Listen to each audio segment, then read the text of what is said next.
Mohon doakan, semoga kalian baik-baik saja. Oke, Bapak Ibu yang saya hormati, saya persilakan kepada Ibu Febria Rustiani untuk menyampaikan hal-hal materinya terkait soal host untuk rumah belajar. Waktunya Ibu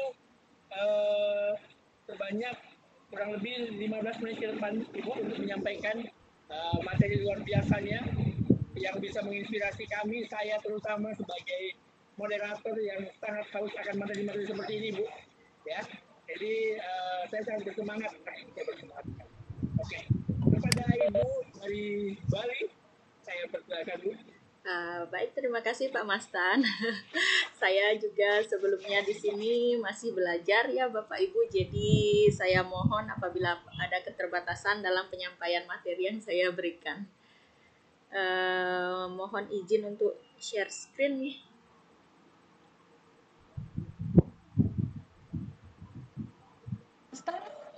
Izin juga yang tadi Pak Hasrul keluar dari room, sekarang katanya masih di attended.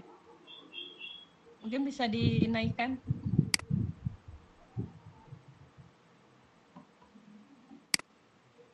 Oke, Ibu Febri sudah bisa share belum ya? Belum bisa Bapak. Oh ya,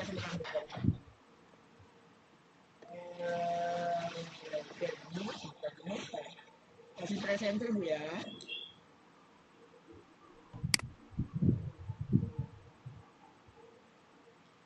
Oke, Bu, sudah bisa share. Oke. Siapa Ibu Irma, Bu? Hasrul ya? Sekarang saya mohon izin untuk... Iya Pak Hasrul. Sudah bisa, Bu? Bu Febri? Masih dicoba Bapak. Oke.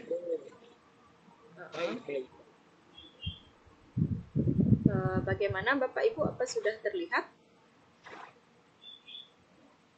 Belum nampak, Bu? Belum ya?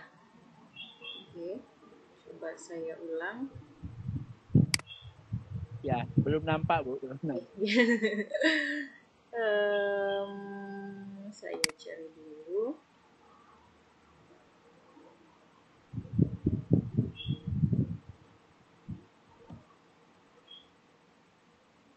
Ya. Oke, mantap.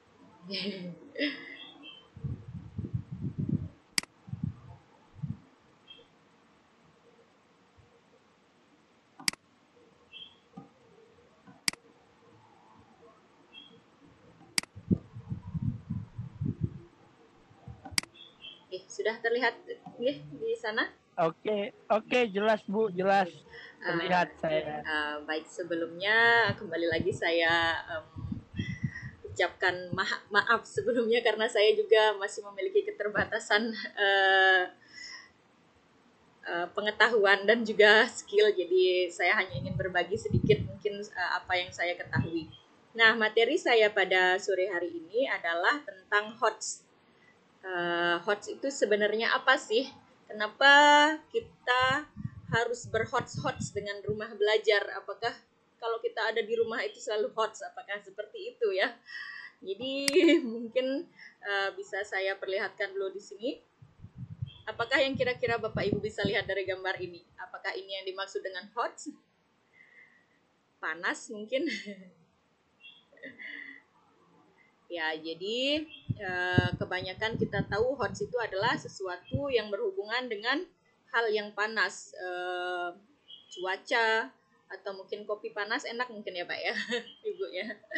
Ya, jadi sebenarnya HOTS itu adalah Higher Order Thinking Skills. Kita saat ini sangat sering mendengar tentang HOTS ini.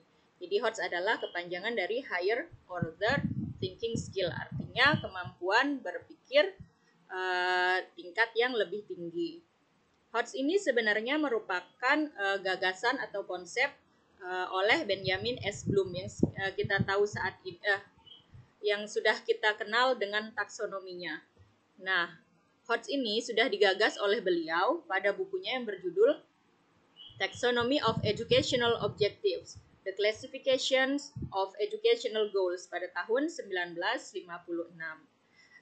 Oleh karena itu, kita sekarang mengenal ada sangat mengenal tentang taksonomi Bloom yang kita gunakan sehari-hari dalam menyusun misalnya program pembelajaran kita. Nah, HOTS ini sendiri meliputi ketiga aspek, ya, yaitu kognitif, afektif, dan juga psikomotor. Jadi sebenarnya itu sedikit yang saya ketahui tentang HOTS. Pada perkembangannya, kemudian HOTS ini dikembangkan kembali oleh Lauren Anderson dan kawan-kawan. Nah, apakah perkembangan yang dimaksud? Di sini ada tingkatan taksonomi dari yang paling bawah, yaitu mengingat, memahami, menerapkan, menganalisis, mengevaluasi, dan mencipta.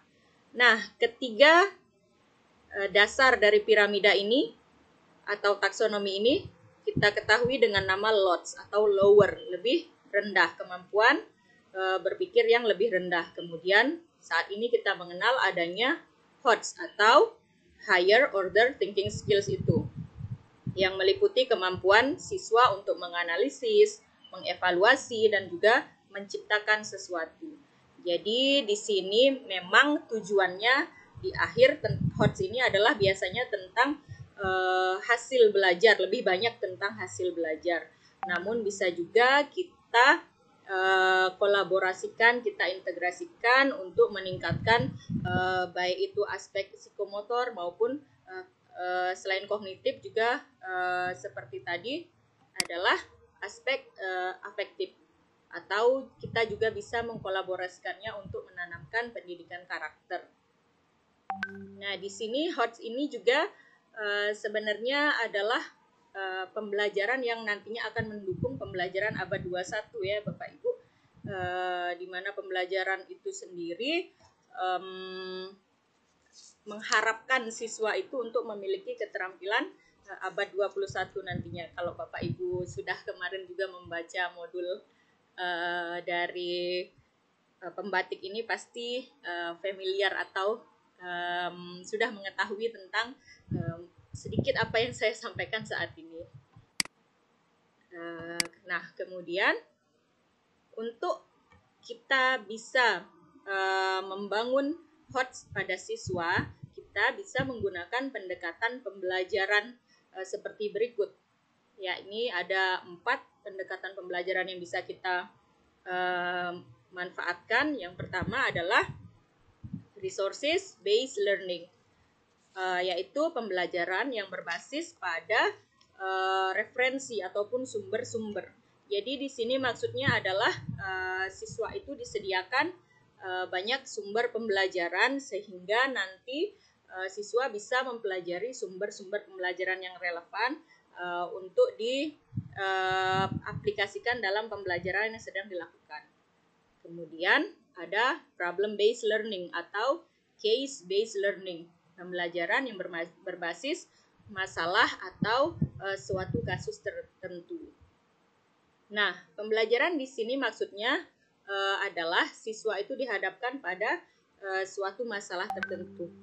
Jadi bukan berarti siswa itu diberikan atau sengaja diciptakan masalah, tapi misalnya kita melihat masalah lingkungan saat ini, atau ya saat ini karena kita juga sedang menghadapi pandemi, jadi masalah utama kita adalah tentang pandemi.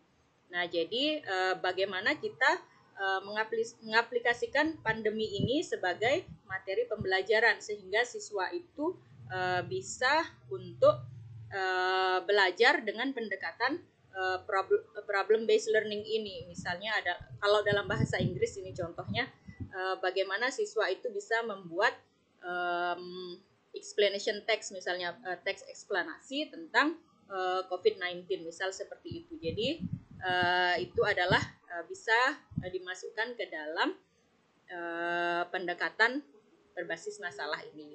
Kemudian ada simulation based learning.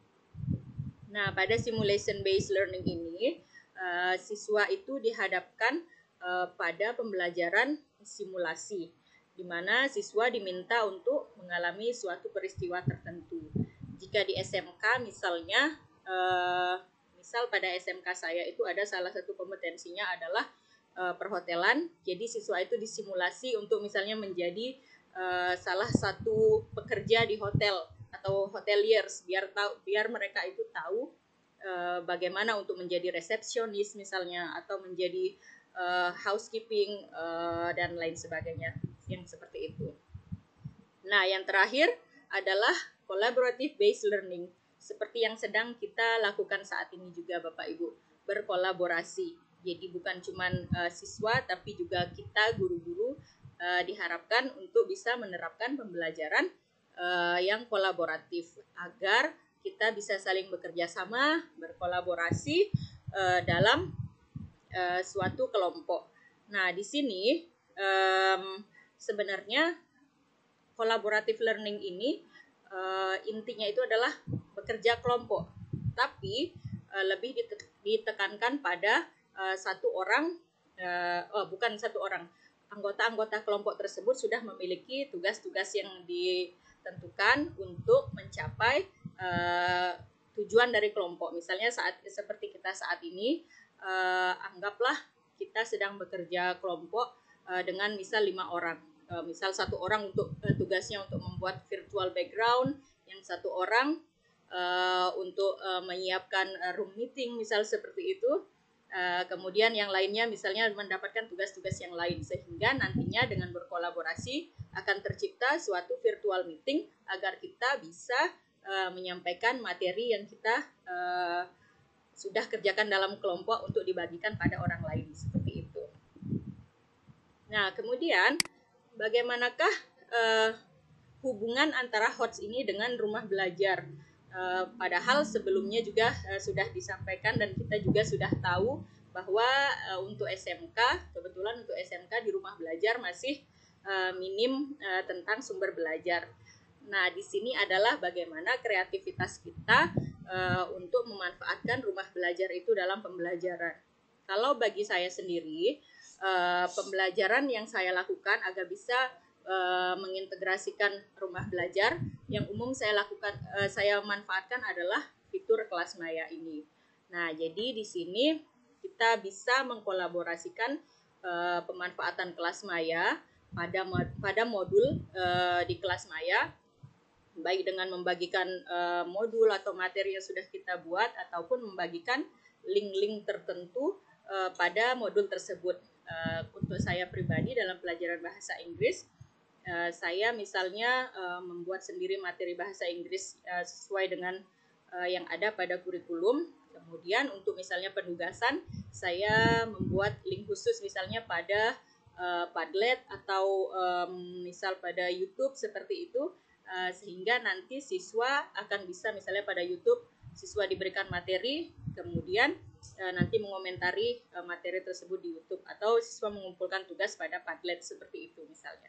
Nah, kemudian kalau untuk sumber belajar sendiri, kita bisa mengkolaborasikan, bukan cuma untuk sumber belajar, pada lab maya maupun bank soal juga kita bisa mengkolaborasikan hal-hal tersebut untuk dimasukkan misalnya ke kelas maya, atau untuk penggunaan secara mandiri. Maksudnya misalnya sumber belajar, jika kita tidak menemukan sumber belajar yang kita gunakan untuk anak-anak SMK, kita bisa misalnya menggunakan sumber belajar yang relevan yang ada di rumah belajar. Nah, misal saja saya anggap dalam pembelajaran bahasa Inggris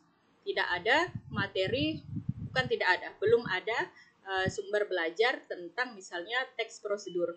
Jadi mungkin saya bisa mengambil materi dari bahasa Indonesia. Nah, dari sana itu nanti anak-anak akan bisa menggunakan daya pikir tingkat tinggi mereka, bagaimana cara mereka misalnya mengonsepkan atau mendapatkan pengetahuan tentang teks prosedur yang berbahasa Indonesia itu, untuk kemudian misalnya terjemahkan atau diintegrasikan ke dalam bahasa Inggris, misal seperti itu. Begitu juga dengan lab maya. Kalau untuk bank soal, di sana saya juga sudah menemukan, mungkin pada kelas 12 sudah ada beberapa soal-soal bahasa Inggris yang mengarah pada HOTS. Jadi di sana akan bisa dimanfaatkan soal-soal tersebut untuk menggali higher order thinking skill-nya siswa itu. Nah, selain menggunakan fitur-fitur utama rumah belajar ini, kita juga bisa memanfaatkan sumber lainnya yang ada di rumah belajar, yaitu misalnya kalau saya di bahasa Inggris, di sana saya temukan banyak konten audio untuk bahasa Inggris di radio edukasi. Nah, kemudian untuk di edukasi juga bisa dimanfaatkan seperti tadi, misalnya pada sumber belajar, kita bisa memanfaatkan jika konten yang kita cari tidak ada, namun ada konten-konten lain yang relevan, kita bisa mengolahnya untuk bagaimana nanti siswa bisa menciptakan atau menumbuhkan hots mereka melalui konten-konten itu, baik melalui edukasi ini maupun TV edukasi. Nah, kalau pada TV edukasi mungkin pada pembelajaran saya, pembelajaran bahasa Inggris, di sana kan disediakan banyak video ataupun seperti konten-konten berita. Kebetulan pada materi saya ada tentang news item seperti itu. Jadi saya mengkolaborasikannya nanti, misal meminta siswa untuk melihat konten TV edukasi tersebut. Bagaimana seorang pembaca berita, misal seperti itu. Bagaimana suatu berita tersusun dan bagaimana misalnya terlihat caption pada berita tersebut. Jadi nanti siswa bisa mencipta sendiri news item mereka, kemudian bisa membawakannya misalnya seperti seorang penyiar berita yang mereka lihat pada TV edukasi, misal seperti itu. Nah, jadi mungkin itu saja sedikit yang bisa saya sampaikan tentang HOTS, tentang bagaimana kita bisa memanfaatkan rumah belajar untuk membantu meningkatkan higher order thinking skill-nya siswa itu. Nah, untuk rumah belajar sendiri, kita semua sudah mengetahui bahwa rumah belajar memiliki portal utama pada belajar.kemdikbud.go.id. Sementara pada Facebook dan YouTube kita bisa mengetik rumah belajar Kemdikbud, dan pada Instagram yaitu belajar.kemdikbud. Di sana sudah terdapat info-info yang tentu saja akan sangat informatif untuk kita, baik kita adalah pengajar maupun pembelajar, sehingga nantinya akan bermanfaat juga baik dalam pembelajaran maupun pengajaran yang kita lakukan. Baik, mungkin demikian yang bisa saya sampaikan tentang HOTS dan dengan rumah belajar tersebut. Semoga apa yang saya sampaikan cukup jelas, dan apabila Bapak Ibu sekalian ingin sharing, saya akan sangat senang hati menerima masukan ataupun saran dan juga sharing dari ilmu dari Bapak Ibu sekalian. Baik, terima kasih atas waktunya. Saya kembalikan ke host, ke Pak Mas Tan. Silakan Bapak. Oke, terima kasih Bu Febria Rusdiani. Oke, luar biasa, high order thinking skill ya, HOTS. Jadi luar biasa pemaparannya, memang di mana-mana sekarang lagi hotsnya Bu ya. Iya. Karena nanti asesmen juga yang kita lakukan di SMK itu juga basisnya HOTS. Jadi memang luar biasa dengan adanya soal HOTS ini dan pencerahan dan pemaparan kita terkait soal HOTS, sehingga Bapak Ibu guru dimanapun berada yang sempat mengikuti kegiatan kita sore ini juga sedikit terbuka wawasannya terkait bagaimana sih soal HOTS itu, begitu kan. Karena bagaimanapun kita sebagai guru itu juga pasti kadang-kadang ilmu itu lepas dari kepala kita gitu kan, kadang lupa gitu. Jadi harus kita asah kembali. Oke, Bapak Ibu duta rumah belajar dan para sahabat rumah belajar serta seluruh partisipan yang sempat ikut kegiatan hari ini, saya cek di Q&A juga belum ada, kemudian di kolom chat juga belum ada, Ibu. Jadi mungkin Bu Febria, kita lanjut dulu ke pemateri selanjutnya sehingga kegiatan kita berjalan dulu. Kalau memang ada pertanyaan, kita nanti bisa lemparkan kepada Bapak Ibu guru selaku pembawa materi pada hari ini. Oke, terima kasih Bu Febria. Untuk sekarang kita cukupkan dulu.